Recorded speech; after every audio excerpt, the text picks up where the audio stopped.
Eu cumprimento a todos com a gloriosa paz do Senhor Jesus. Convido você, meu irmão, minha irmã, que quer crescer no conhecimento da palavra de Deus, a participar do meu canal no YouTube. Clique, participe. Convido você, clica no sininho para o YouTube estar lhe avisando cada vídeo que eu estiver postando para você aprender. Amém? Todo sábado estarei postando o conhecimento da palavra para que você cresça no ministério do Senhor. Amém? Vamos estudar nessa tarde o que é que Deus aprova para a sua obra. Para que nós cresçamos juntos no conhecimento da palavra de Deus. Amém, meus amados? Vamos estudar a palavra de Deus. Vamos meditar no crescimento daquilo para que nós fomos chamados. Aleluia. Aprovados por Deus. Quem é que nos aprova perante Deus? A palavra de Deus afirma no livro de 2 Coríntios, onde Paulo descreveu, dizendo assim, que perecemos ser aprovados por alguns, somos aprovados por Deus. Ainda em Gênesis, capítulo 7, versículo 1, Noé foi aprovado por Deus no meio de uma geração. José também foi aprovado por Deus em todas as provas que foi submetido. Gênesis 39, capítulo 1, versículo 23, 41, 38. Então, se você meditar na palavra de Deus, você vai entender, aleluia, que o aprovado por Deus não é o que o homem aprova. Porque Noé saía anunciando o arrependimento, mas ninguém ouviu naquela época. Como eu, hoje, você e eu, quando anunciamos a palavra de Deus, ninguém acredita. Poucos que acreditam, são pouquíssimos quem acredita. Mas nós temos o dever, como o apóstolo Paulo teve, de anunciar quando nós tomamos a nossa cruz. Abrimos mão do velho homem e andamos como uma nova criatura recriada em Deus. Se preocupamos com as coisas de Deus. Andamos preocupados com as coisas do alto, não a daqui da terra. O exemplo da palavra de Deus hoje, para mim e para você, traz um conhecimento grande sobre isso. Amados e amadas do Senhor, há muitos que vai nas igrejas buscar uma boa palavra, vazio de alma, e sai mais vazio ainda. Por quê? Porque o conhecimento da palavra está deixando a desejar. Está deixando a desejar. O espírito da palavra de Deus já não existe mais em certas igrejas. É necessário nós estudarmos sobre isso. Quem é que é aprovado por Deus? Quem é que é aprovado por Deus? Noé foi um homem escolhido no meio daquela geração pecaminosa. Naquela época. Jó foi aprovado por Deus em todas as suas provações, porém os amigos de Jó não foram. Se você ler lá em Jó 42, versículos 7 e 9, você vai dizer que Jó foi aprovado, os amigos de Jó não foi. E olha que os amigos de Jó também falavam de Deus, das coisas de Deus, mas nem sempre falar é o suficiente, temos que praticar, temos que ser aprovados como? Com justiça, sermos justos no julgar. Porque a ótica de Deus é diferente da minha e da sua. Ele não vê o homem como nós vemos. Jó foi aprovado por Deus. Jó 42, versículo 7 e 9. Leia. Romanos 14, versículo 18. Paulo afirma que porque nisso serve a Cristo, agradável é a Deus, aceito aos homens. Se nós agradarmos a Deus, seremos aceitos aonde chegamos. Agora fica difícil. Fica difícil nós agradarmos ao mundo e a Deus ao mesmo tempo. Fica difícil. Porque aquele que é amigo de Deus é inimigo do mundo. Está lá escrito em Tiago, nas cartas de Tiago. Então a palavra de Deus diz que o Senhor sempre recompensa os que permanecem fiel. Tiago 1,12. O apóstolo Tiago escreve assim, bem-aventurado o varão que sofre as tentações, porque quando for aprovado, receberá a coroa da vida, a qual o Senhor tem prometido aos que ama. Entendeu? Então, a recompensa do obreiro fiel, do obreiro que sofre as aflições de Cristo.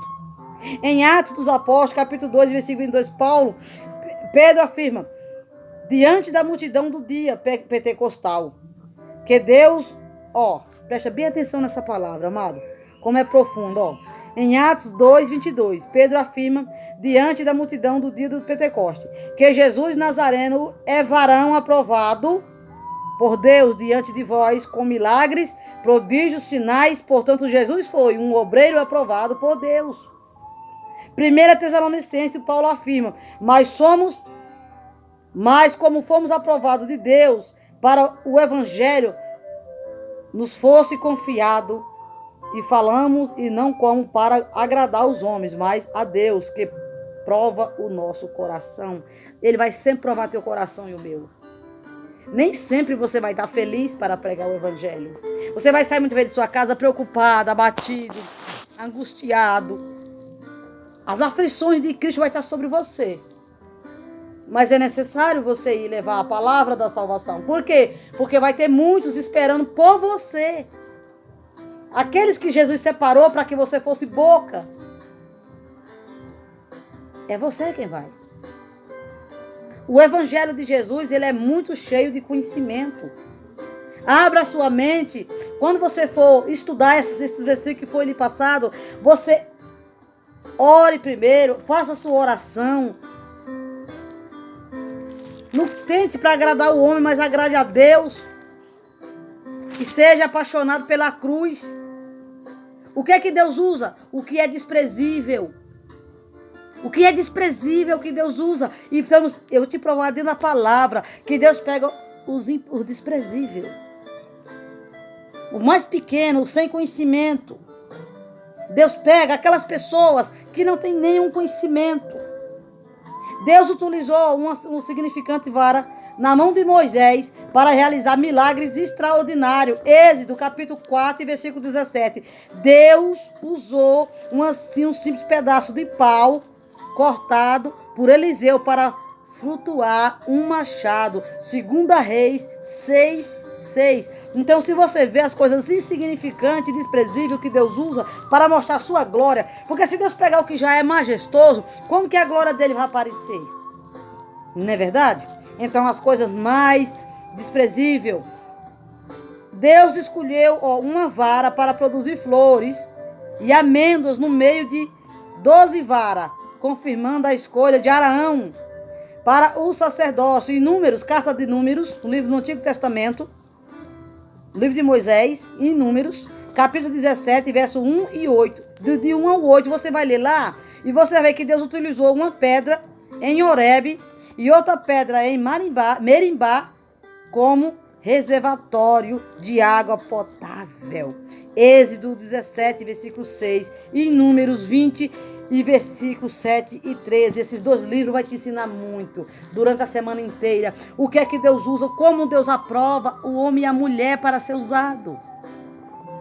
Deus usou uma frágil mulher para matar um forte general de um temível exército inimigo. Juízes, capítulo 4, versículo 21 e 22. Deus usou 4 desprezíveis leprosos para descobrir o depósito de alimento e alva em Samaria da fome. Em 2 Reis, capítulo 7, versículo 1 e 20. Se você for lá, Jesus usou um barro de terra misturado com cuspe para curar o cego de nascença. João, capítulo 9, versículo 1 e 11. Jesus utilizou, aleluia, saliva, meus irmãos.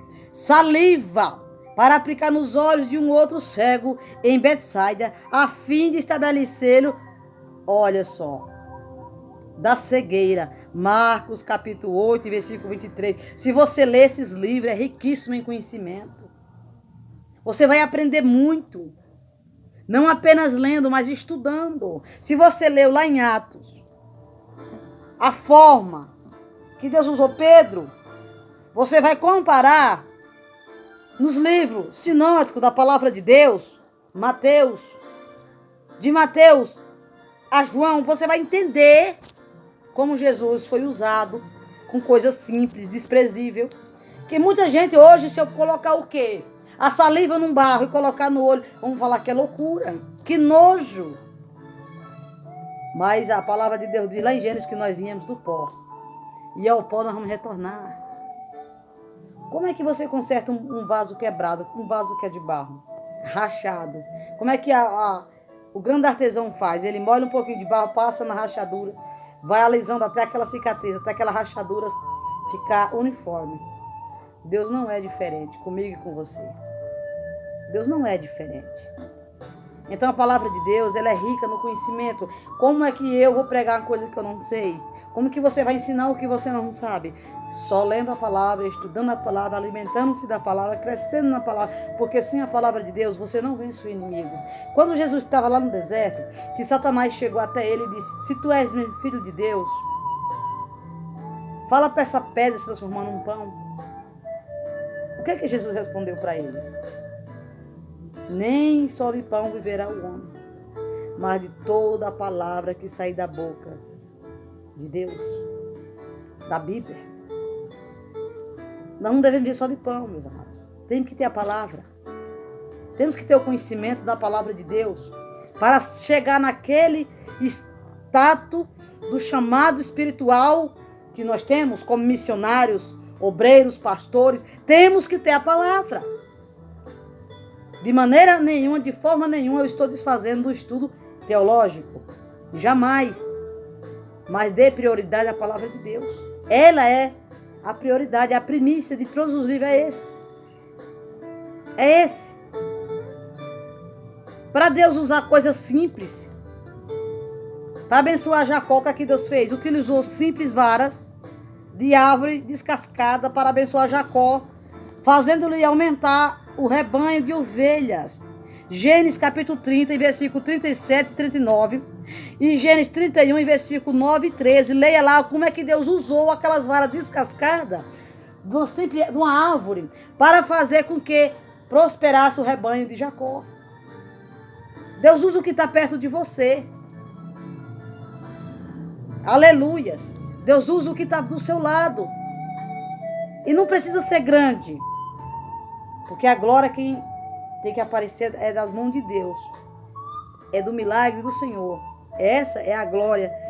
Jesus utilizou uma vez 7 pães e alguns peixinhos para alimentar 4.000 homens. Em Mateus 14, versículo 34 e 38. Jesus utilizou um desprezível filhote de jumenta como montaria para sua entrada triunfal em Jerusalém. João 12, versículo 14 e 15.